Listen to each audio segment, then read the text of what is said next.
जय श्री राधा वल्लभ श्री कृष्ण। श्री कृष्ण कहते हैं, स्थूल, सूक्ष्म और कारण ये तीन शरीर है। अन्नजल से बना हुआ स्थूल शरीर है।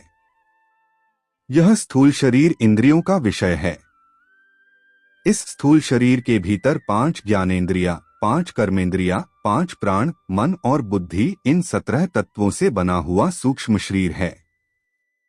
यह सूक्ष्म शरीर इंद्रियों का विषय नहीं है, प्रत्युत बुद्धि का विषय है, जो बुद्धि का भी विषय नहीं है, जिसमें प्रकृति स्वभाव रहता है, वह कारण शरीर है।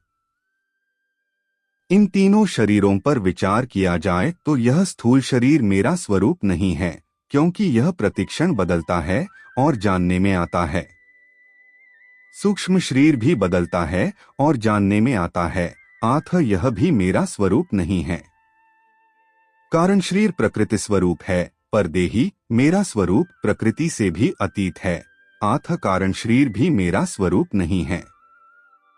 यह देही यानी आत्मा जब प्रकृति को छोड़कर अपने स्वरूप यानी परात्पर परिपूर्णतम पर ब्रह्मा श्री कृष्ण में स्थित हो जाता है, तब यह अपने आप से अपने आप को जान लेता है।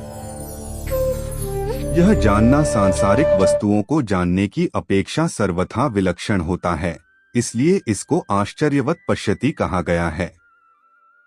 भगवान श्री कृष्ण ने अर्जुन से कहा है कि अपने आप का अनुभव करने वाला कोई एक ही होता है, कश्चित, और आगे 7वें अध्याय के 3 श्लोकक्ष में भी यही बात कही है कि कोई एक मनुष्य ही मेरे को तत्व से जानता है।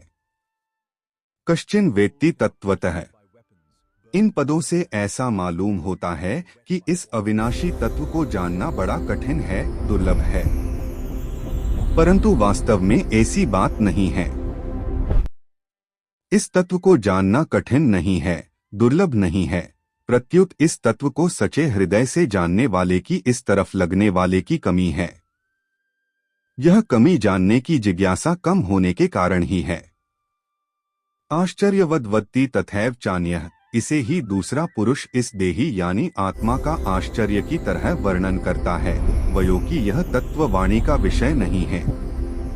जिससे वाणी भी प्रकाशित होती है, वह वाणी उसका वर्णन कैसे कर सकती है। जो महापुरुष इस तत्व का वर्णन करता है, वह तो शाखा चंद्रयान की तरह वाणी से इसका केवल संकेत ही करता है, जिससे सुनने वाले का इधर लक्ष्य हो जाए। अतः इसका वर्णन आश्चर्य की तरह ही होता है। तत्व और परमतत्व सब कुछ श्री कृष्ण ही है। श्री राधा कृष्ण समर्पिते।